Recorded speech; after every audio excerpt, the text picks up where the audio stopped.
لما بنفكر في السفر أو الهجرة، واحد من أهم الأسئلة اللي بتدور في بالنا هي المرتبات. ولما بتدور بتلاقي آراء عكس بعض تماما. في اللي بيصرخ وبيقولك الحياة هنا غالية وصعب جدا إنك أنت تتعايش معاها، وفي اللي عايش حياته عادي جدا وبيشتغل وبيكبر كل يوم عن التاني. وبالنسبة لواحد لسه أصلا ما جاش على البلد بيبقى محتار، مش عارف فين الصح ومش عارف هو هيكون في أنهي فريق، في الفريق اللي بيصرخ من الحياة الغالية ولا من الفريق اللي عايش حياته بشكل كويس وبيشتغل وبيكبر يوم بعد يوم. فمن هنا بتبدأ الحيرة وبتسأل نفسك أسئلة كتير. يا ترى أنا محتاج كام عشان أقدر أعيش في مستوى كويس أنا وأسرتي؟ وهل هقدر أحصل المبلغ ده من وظيفة واحدة ولا لازم أشتغل أكتر من وظيفة؟ وبعد الضرايب وتكاليف الحياة الغالية، يا ترى هقدر أصلا أحوش منه ولا لأ؟ باختصار، إزاي أقدر أعرف المرتب اللي أنا محتاجه عشان أعرف إذا كنت هعيش حياة كويسة ولا هدخل المفرمة؟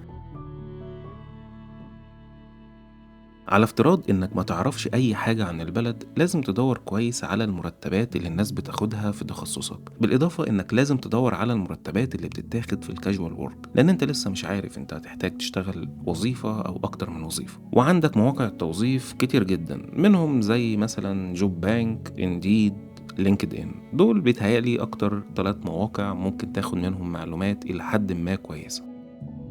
بعد كده الخطوة الأهم، لازم تعرف هيتخصم منك ضرايب قد إيه وهيتبقى لك قد إيه من المرتب بتاعك. في مواقع كتير بتقدر تحسب لك نسبة الضرايب اللي ممكن تتخصم منك. تقدر تدخل عليهم وتشوف رقم المرتب بتاعك وتشوف في الآخر هيتبقى لك قد إيه. وهنا انت تقدر تحط المقاطعة اللي انت هتكون فيها وهنا المرتب. الحسبة دي بناء على انك انت شغال موظف بس، يعني مفيش مثلا سايد بيزنس بيجيلك منه فلوس، او عندك مثلا اسهم بيجيب لك ارباح، او انت بتحط فلوس في حساب التقاعد وهكذا. خليني أكد على حاجة، إن الأرقام اللي احنا بنتكلم فيها النهاردة هي أرقام تقريبية، لأن الضرايب بتختلف من شخص لتاني وظروف كل أسرة والتانية وأسباب كتير وحاجات كتير وعوامل كتيرة بتأثر في الموضوع، ولكن ده هيديلك الخط العريض اللي انت تقدر تبني من عليه الخطة العامة، كأنك يعني بتعمل سكتش كده للحياة المالية بتاعتك هنا في كندا. وهنا عيش بقى مع الويب سايت ده، حط المرتبات اللي انت عايزها وغير في المقاطعات، وخد لك فكرة عامة كده عن صافي الدخل اللي هيجيلك بعد الضرايب. زي ما قلت، دي أرقام تقريبية، في عوامل تانية كتير بتأثر عليها، ولكن دي معلومات نقدر نبتدي منها. دلوقتي احنا عرفنا الفلوس اللي هتتخصم مننا قد ايه، تعالوا نشوف تكاليف المعيشة بقى.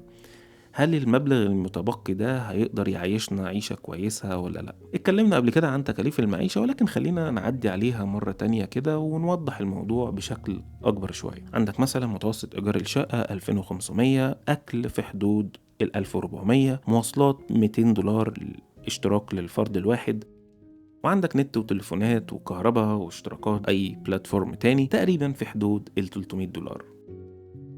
يعني احنا دلوقتي بنتكلم في حوالي $4400. زي ما قلنا ان دي متوسط الارقام، يعني ممكن تلاقي ارقام اعلى من كده وممكن تلاقي ارقام اقل من كده.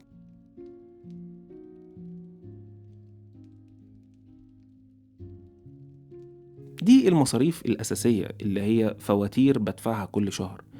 اكيد الحياة ما بتمشيش كده، اكيد في مصاريف تانية بتطلع احنا مش عاملين حسابنا ليها، زي مثلا حاجة اتكسرت في البيت محتاج تغيرها، داخل عليك موسم رمضان، العيد، موسم الشتاء وهكذا. اكيد محدش بيقدر يحسب مصاريفه الشهرية مقدما بالظبط، لازم في مصاريف بتطلع لك اضافية. وده هياخدنا للنقطة التالتة، وهي مصادر تانية بيجيلك منها فلوس. وطبعا زي ما معظمكم عارف ان في فلوس للأطفال بتجيلك كل شهر. الفلوس دي بتتحدد بناء على ايه؟ اول حاجة هي دخل الأسرة بالكامل، كل ما كان المبلغ ده قليل كل ما كان فلوس الأطفال كتير، كل ما زاد دخل الأسرة كل ما قل فلوس الأطفال. الحاجة التانية هي المقاطعة اللي انت عايش فيها، لأن في مقاطعات بتدي فلوس أكتر من مقاطعات تانية. على سبيل المثال مقاطعة كيبك بتدي فلوس أكتر شوية من مقاطعة زي بريتش كولومبيا. الحاجة التالتة واضحة طبعا هي عدد الأطفال، لو عندك طفل غير لما يكون عندك طفلين 3 وهكذا. طيب كام بقى الفلوس دي؟ بص، هو صعب انك انت تحدد المبلغ، لان زي ما قلت بتوقف على عوامل كتير وكل ابلكيشن بيبقى مختلف عن التاني. لكن خلينا نقول مثلا ان في مقاطعة زي بريتش كولومبيا لو مرتبك السنوي $50,000، يعني تقريبا توقع في حدود $600 لل $700 للطفل الواحد. يعني لو عندك طفلين ممكن من 1300 ل 1400.